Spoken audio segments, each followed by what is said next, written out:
Nakaipit pa ang paa ng pahinante ng garbage truck nang inabutan ng mga rescuers sa bahaging ito ng C6 Bypass Road sa San Mateo, Rizal, bandang alas 11:20 kagabi. Pahirapan ang pagliligtas sa kanya. Kinilangan pang tanggalin ang pinto ng truck. Agad na isinakay ang biktima sa ambulansya para mabigyan ng paunang lunas. Nagtamo rin siya ng mga sugat sa tuhod. Pagdating namin, dumating ang mga madramo, ang rescue ng San Mateo at ginamitan ng hydraulic para mabuka yung pinagkakaipitan ng paa. Then, nung matanggal yun, tinanggal yung pinto, then nailabas na. Nayupi ang harapang bahagi at nabasag ang windshield ng garbage truck matapos sumalpok sa dump truck. Nagtapon ng basura sa landfill ng garbage truck at pabalik na sa Taytay, Rizal na mangyari ang aksidente.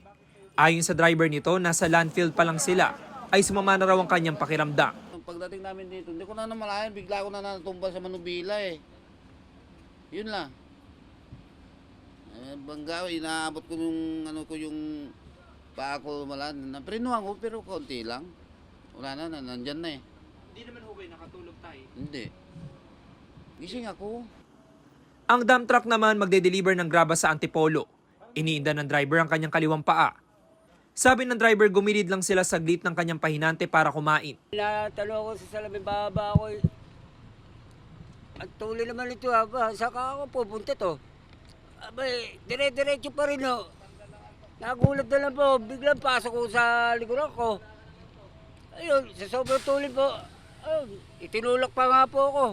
Dinala sa ospital ang dalawang nasaktan. Patuloy ang investigasyon ng mga otoridad sa nangyaring aksidente.